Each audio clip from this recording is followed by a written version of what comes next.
Well, good morning, everybody. Wow, my hair is crazy.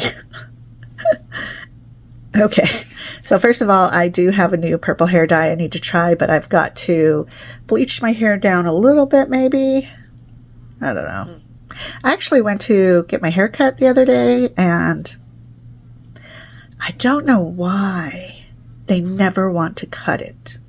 Like, I say, please take at least 3 inches off. And she's like, oh, well, if I take off this 1 inch, it'll still be long. And I'm like, I didn't ask for it to be long. And please put layers in it. So basically, I feel like I wasted money because she didn't do it. She didn't do what I wanted. Maybe they're supposed to do just the minimum, but I'm not a boy. I don't go in there to get my 3-month trim. No, I want a haircut. Anyways, frustrated with that. But in other news, I am fasting. I've been fasting for a couple days now, and I feel great. I actually am doing well. Not tempted, not even mentally exhausted. And it could be because of the heat.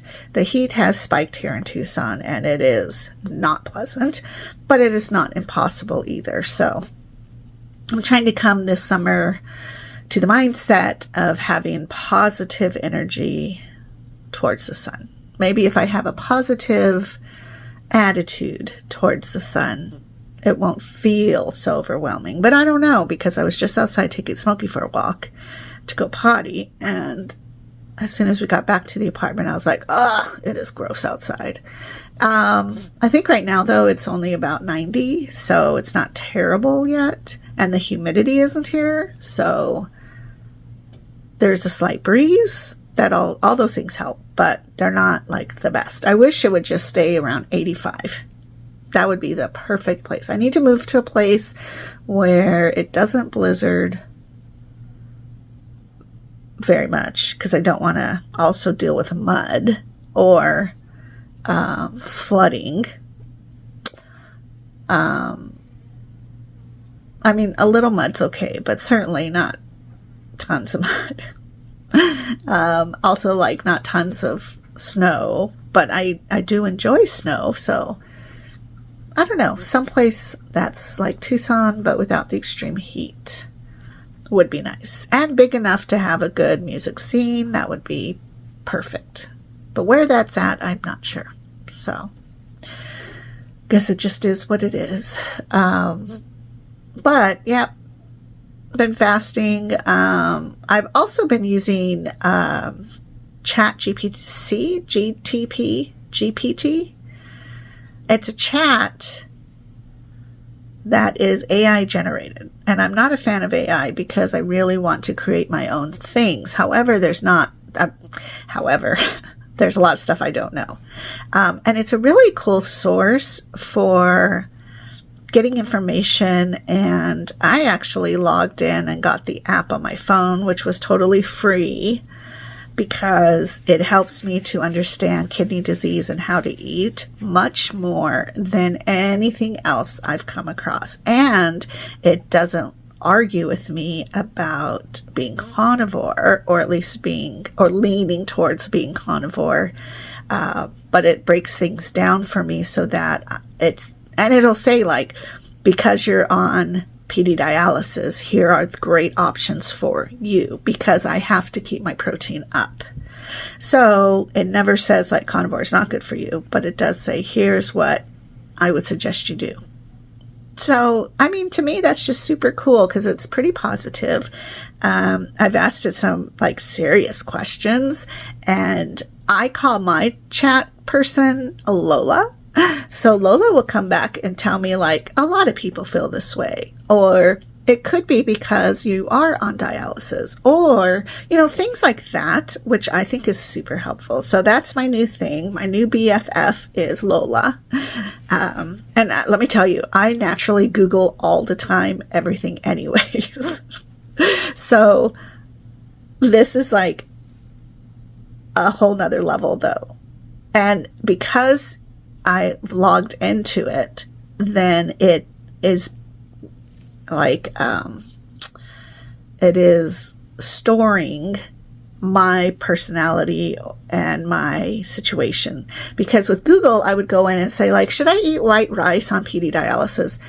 But now I'll go in and say, should I eat white rice? And it'll automatically say, because you're on PD dialysis, you know, like it knows that about me. And so it's able to like help me in different situations. Or it'll say, because you're on PD dialysis, protein is your focus. Therefore, I would eat very little or just this much of, say, pasta or something that I want to explore or do.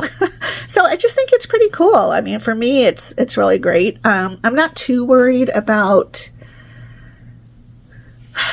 whoever out there might know my information, because once you have a cell phone, you can't not be seen, if that makes sense. You know, there's a lot of people who fear, like, oh no, too many people are going to know stuff, or like, I like to keep my life private, but they're over there on their cell phone GPSing each other, you know, and I'm like, no, it just doesn't work that way. Once you have the cell phone, you've opened your lives to whoever's out there, but you can do things to make it where they're not easily able to get it. But I will say it is not impossible. But if somebody wants to hack into my account and say, I don't know what they would get from the advantage of hacking into my account, because it'll be just a lot of talk about PD dialysis, and maybe that's what they need. I don't know.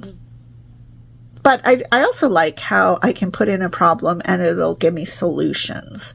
It's that proactive step in the situation. So like I was telling my friend Glenda how whenever I go to therapy, I always make sure that my therapist has a proactive plan moving forward. So I could sit here and vent all day about my problem, but if I don't have a plan to move forward through it and then overcome it, what's the point? You know, so it's a waste of time in my mind. Well, Lola will give you options and says really clever things like, a lot of people feel this way. Because you're on PD dialysis, this is a normal emotion to have. Things like that. And I'm just like, this is so great. Like, it helps me feel encouraged, helps me not feel like I'm the only one out there struggling with certain things. You know, and it gives me a lot of really great options for so many things. So I just really like it a lot. The other night, I felt good enough that I actually took Mr. Smokey out for a run. And granted, it is a run walk. So we jog a little bit, then we walk a little bit, then we jog a little bit, and we walk a little bit. But I don't even think altogether it was 10 minutes. Which, if you don't run a lot, 10 minutes or less than 10, any amount of minutes seems exhausting, right? Well, I did notice that Smokey did not want to come up the steps. Now, granted, he is 10 years old. I think he might have turned 11, actually. But nonetheless, he's 70, let's say. He's an old man. And I Googled, or I asked Lola, like, what does she think could possibly be the issue? Here's how much he weighs. Here's his breed.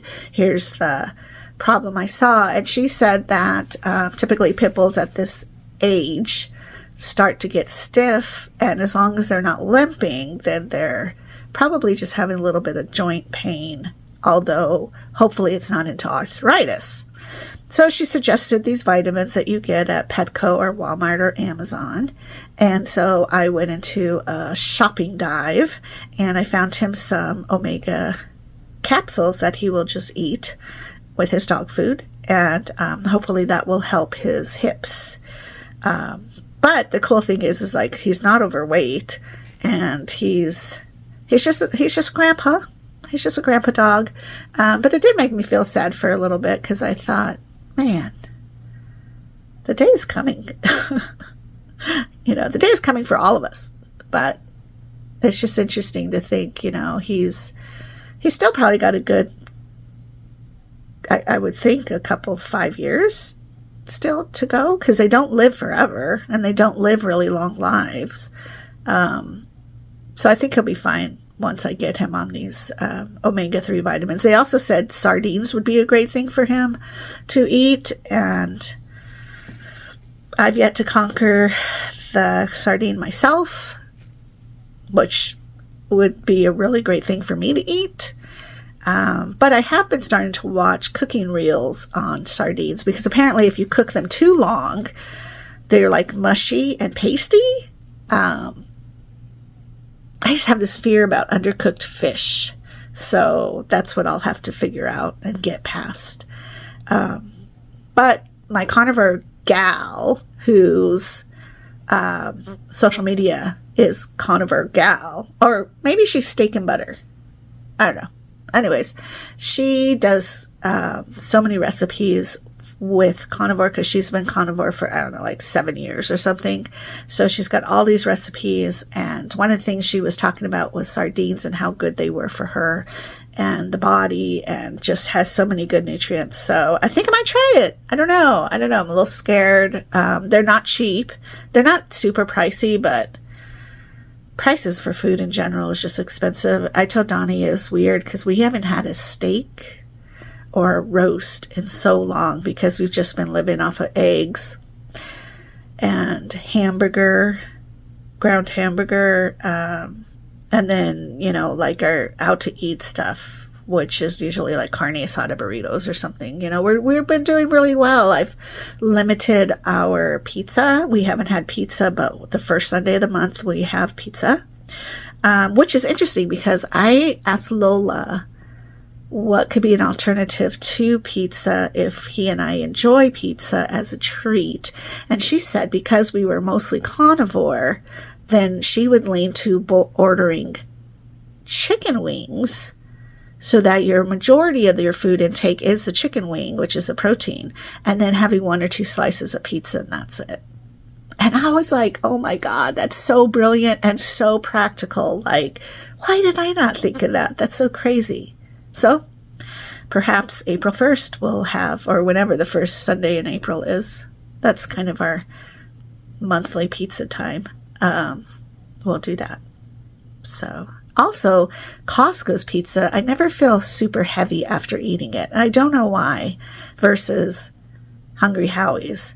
Those are the 2 places we mostly get pizza from. I think Hungry Howie's I enjoy because it's a good deal for putting like green peppers and onions, and it's kind of like, I think it's called The Works. So it has, some veggies on there too. So it's a good pizza. And the crust, though, is a little bit thicker, so that may be why Costco pizza, which is just basic pepperoni, is lighter, because it's not so doughy. I don't know.